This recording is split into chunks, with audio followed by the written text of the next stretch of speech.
April 3rd, London, England. Here's Elizabeth and her Indian friends. I spent the first few days of the trip helping Harry celebrate his birthday, chiefly at Selfridge's. Elizabeth showed me the parade, the nearby shopping center, and Harry introduced me to Hendon Center, his favorite shopping haunt. The home of George Bernard Shaw that we came upon as we drove through Dunstable to the village of Ayotte. Elizabeth in Shaw's beautiful drawing room. The sunny dining room. And Shaw's wheelchair in one corner. His study. And on his desk his writing paraphernalia. And among his reference books a copy of the Wallaces of Iowa. Sam examines the assortment of hats on a rack in the entry hall. The church in the nearby village. Many of the houses are built of timber and stucco. Hampton Court, where Henry VIII courted Anne Boleyn. The castle was built by Cardinal Wolsey and given to Henry after he had hinted pretty strongly that he wanted it. It is an enormous palace with many corridors, and the long drafty ones from the basement kitchens to the distant dining halls must have created quite a household problem. The walls are lined with beautiful tapestries and paintings.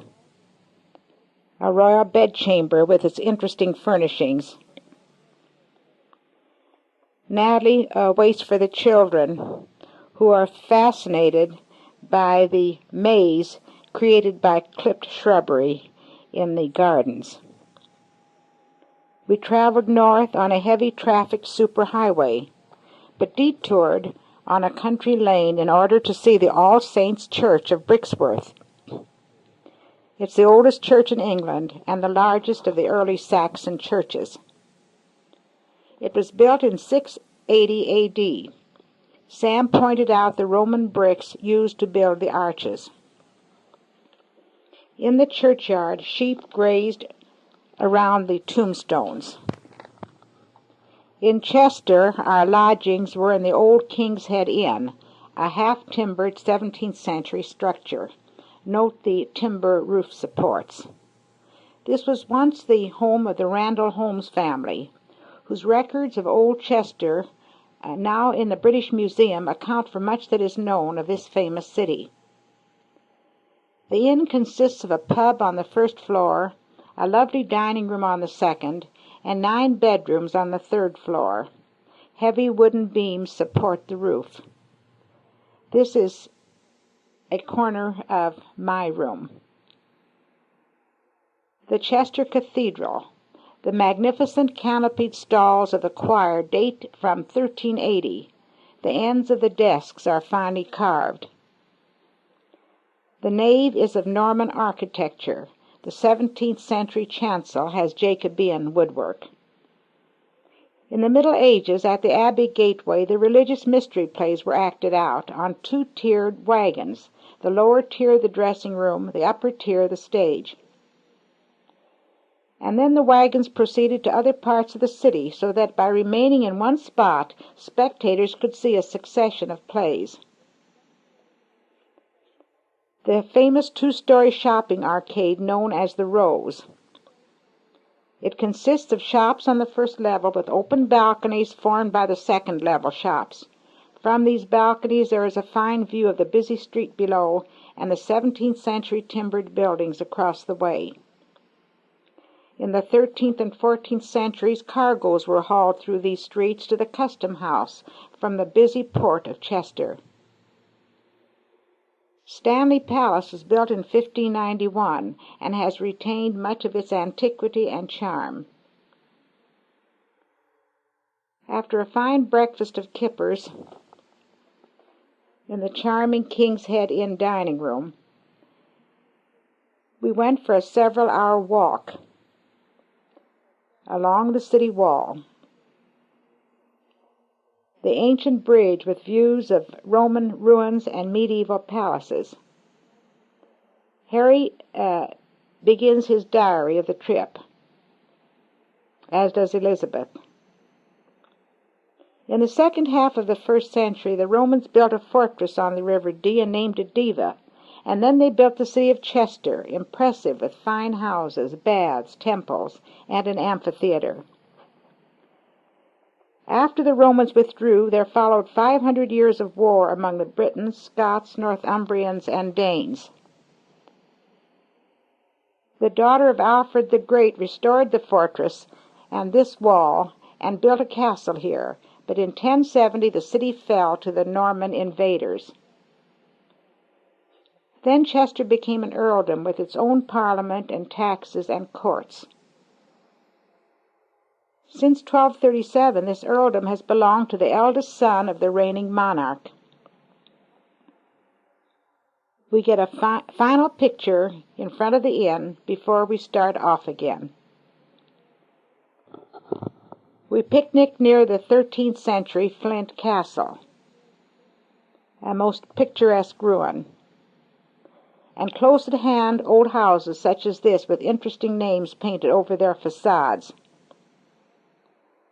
St. Asaph's, the smallest parish in Wales, with quite a history. The cathedral has beautifully carved canopies over the pews, a lovely window above the bishop's chair, and I was interested in the needlepoint kneeling cushions.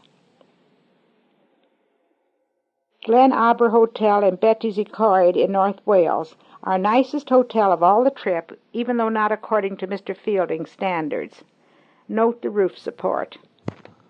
After dinner coffee and brandy were served in a formal drawing room where we sat mighty close to the electric fireplace. And one such fireplace in the children's room destroyed Harry's pajamas and Natalie's favorite jacket and threatened to destroy the entire hotel. Because I mentioned to the manager that I was pretty cold-blooded, I found a hot water bottle in my bed, and of course we were served hot tea in bed every morning. Caernarvonshire in North Wales, Llandudno, a resort area where Lewis Carroll wrote Alice in Wonderland, and against the skyline Mount Snowdon, the highest peak in southern Britain. Conway Castle, a tremendous 13th century stone structure with many narrow winding stairways and treacherous stone steps and dungeon-like rooms. And as we walked along one of the many ramparts, we heard a distant halloo, and on top of the highest tower was Harry, soon followed by Elizabeth. Many seagulls on the rocks below and high on the castle, and one posed for us in many regal attitudes and allowed us to come quite close. We drove to a high spot to see the distant view, but spent our time instead with a flock of sheep. They were unusually friendly and mighty clever. When your hand went into your pocket, they came running for food. And when they discovered you were empty-handed, they went off to find more generous humans, or Mama. The northern island of Anglesey, and via a suspension bridge to Beaumaris Castle. We crossed over the drawbridge to this circular building with its grassy courtyards. This castle was never completed. Caernarvon Town and Caernarvon Castle, one of the finest castles in existence, with its many towers and battlements. Edward II, first Prince of Wales, was born here in 1284. In 1969, Charles, son of the present Queen, was invested with the title in this courtyard. The guard proudly pointed out the slate center chair and the two side chairs, designed and built by local men for this occasion. We viewed the castle from many angles. We walked along its corridors. We visited its museum with its display of medals and uniforms. And through the narrow windows we had a view of the river and the sea. In our hotel dining room, ordering dinner was serious business. We dined off dishes with the Indian tree pattern, just like mine. The 10th century cathedral in Carlisle. It is supposed to have the finest windows in England. We did not agree with that judgment. We were more fascinated by the Young Jesus group, which had just presented a pre-Easter service. Very interesting side cupboard, beautifully carved. Dunfree, Scotland, and Hotel Mayfair. The children and I shared a room, and Harry ended up sleeping in the upper bunk and falling out of it in the middle of the night. The town hall from whose steps proclamations were read. The entire city is a shrine to Robert Burns. Maxwelton Braes, indeed a bonny sight, as were the bonny swans. They were eager to be fed, and greeted us in dramatic formation, only to desert us, for we had nothing for them. Sweetheart Abbey, founded by the wife of John Balliol, who had founded Balliol College in Oxford. She had this abbey built in memory of her husband, whose heart she had buried here. A watchtower on a church was not unusual, for churches often were fortresses, and fugitives were given refuge in churches. Beautiful arches above grassy plots, once the church naves. We picnicked along the highway. I tried to get a sneak picture of Scottish men. I thought these were typical. Ruthj Church, site of the famous Ruthj Cross, dating back to 750. Very early Anglo-Saxon, carved with New Testament scenes and runic inscriptions. The churchyard and its tombstones, which made fascinating reading. Stucco houses in the villages. And now we are in Edinburgh on a Sunday afternoon, the streets almost deserted of traffic, but a great deal of activity at the pub entrance of our Adelphi Hotel. Here we witnessed the ousting from the pub at closing time of a lady named Annie McCracken, along with her many boyfriends. St. Giles Church and the statue in front of it. And at one side, the old Parliament building, and Sam, photographer. Trondheim Church with its beautiful old steeple, and among the pedestrians, a man in kilts. We would come back to view this palace area the next day. But meanwhile we had a quick view of Canongate Church. It was built by James II of England, who was also James VII of Scotland. The colorful palace guards. They were always willing to pose for pictures. The old section of Edinburgh. And the palace at twilight. The next day we set out from our Adelphi hotel again to visit the palace. It is situated on a rock 270 feet high.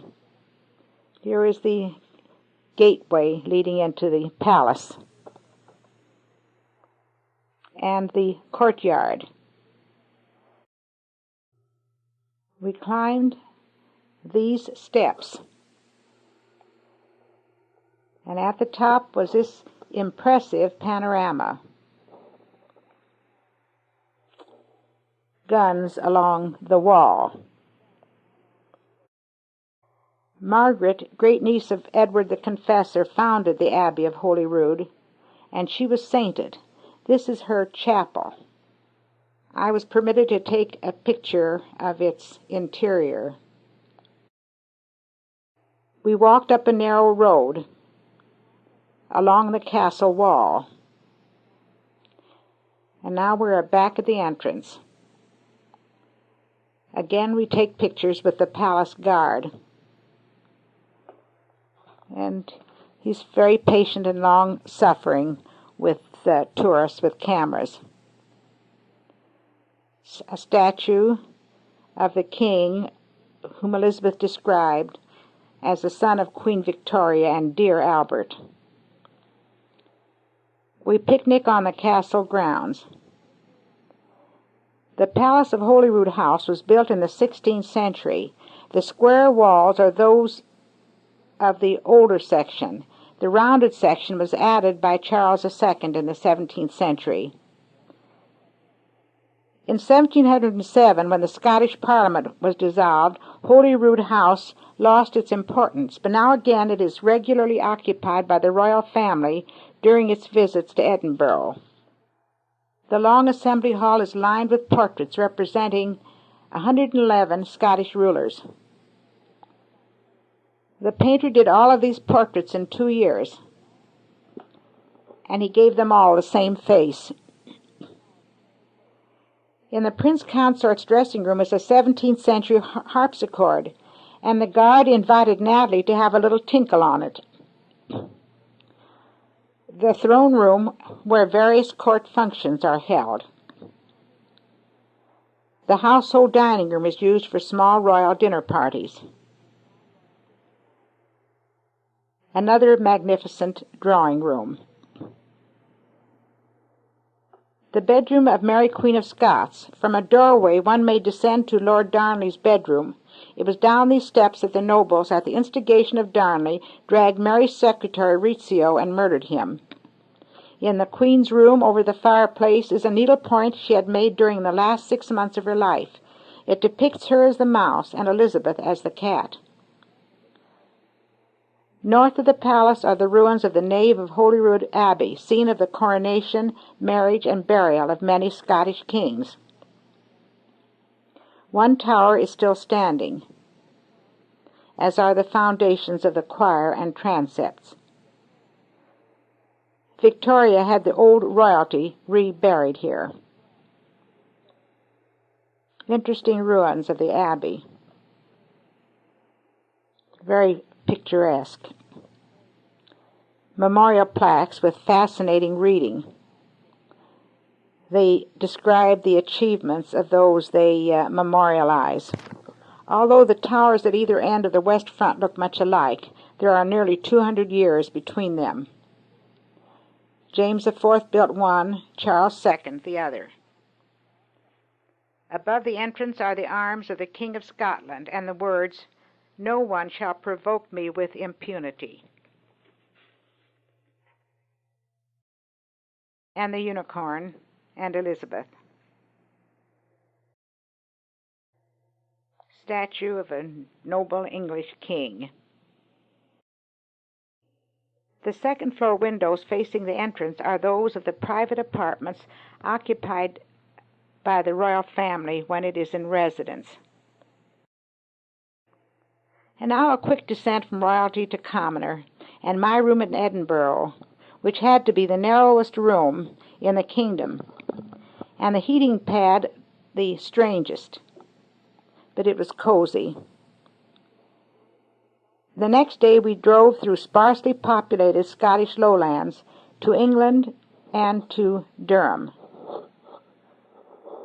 We stayed at a really posh hotel this time, but with the poorest food of all the hotels where we stayed. But Durham is a most attractive city.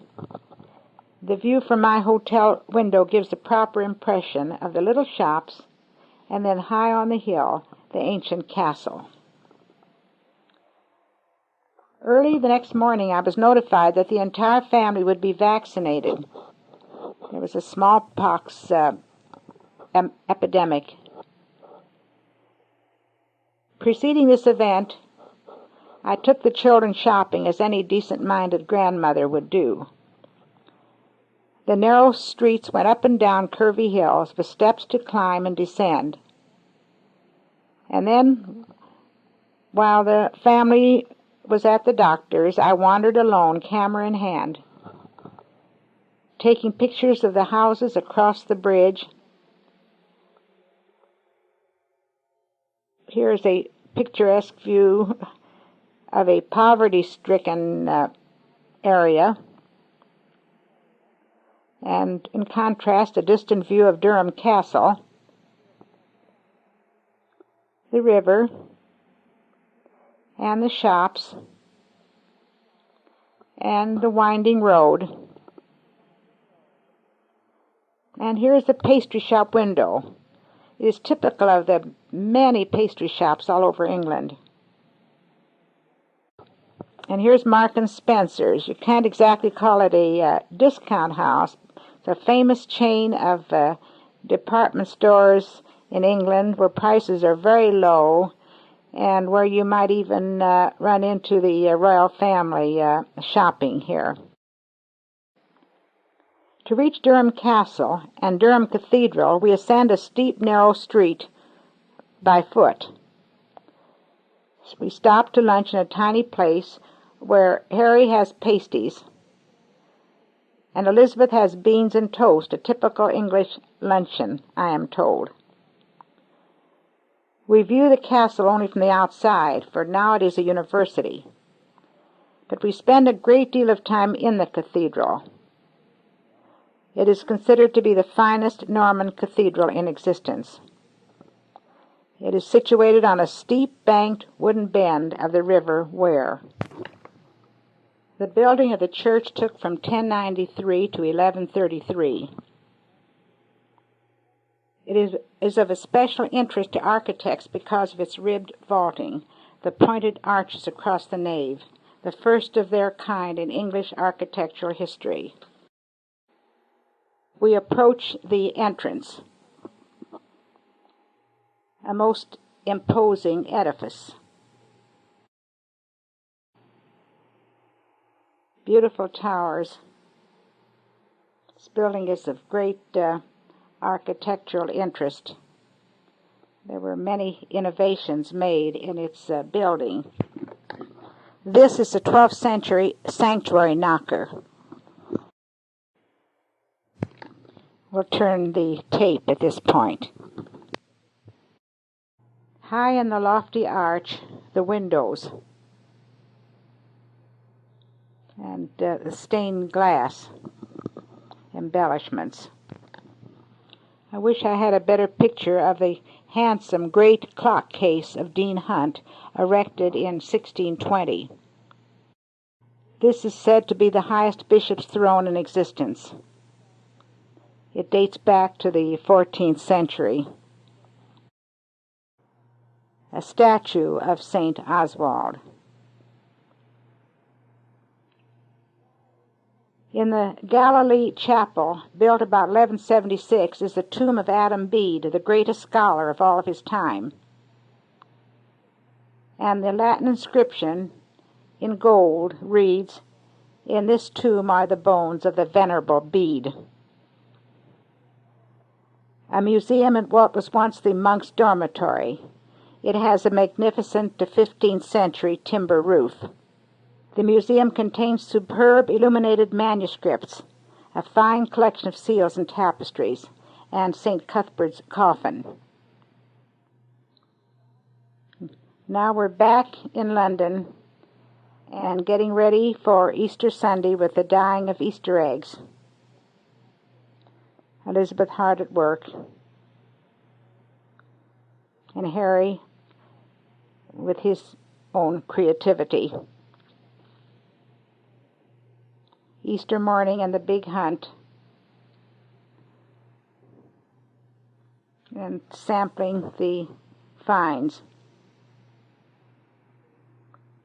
And after a Easter brunch, we set out to enjoy the city with a quick view of the government buildings which we pass along the way. Big Ben, and you can see them from many parts of the city. And Harry gets his way with plans of the day. We visit Madame Tussauds Museum, and Harry poses with all of the celebrities, Bob Hope and the Beatles and the astronauts, Charlie Chaplin, and Madame Tussauds herself. And did you know that Harry was in China? Perhaps had a word to say with all the wheeling and dealing that went on there. And Churchill. And this was a wax bobby at the entrance. Now we're going to view the Tower of London, and here's the tower itself. And a view of the city from that area, and a view of the bridge. Elizabeth and a beefeater. The Sunday crowds were picnicking wherever there was an available bench.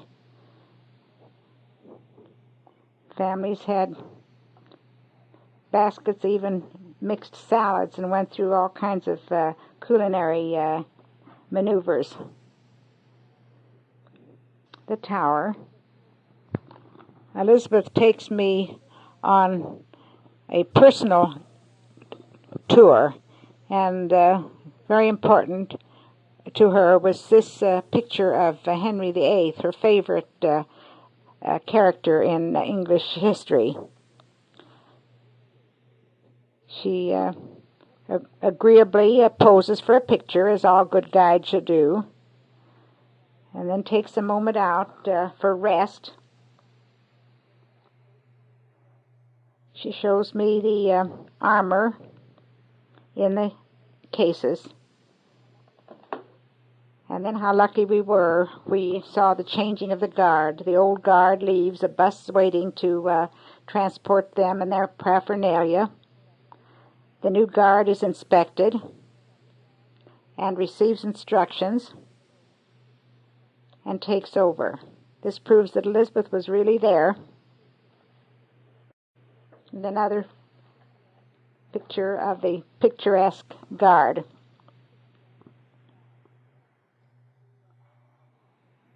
And here we are.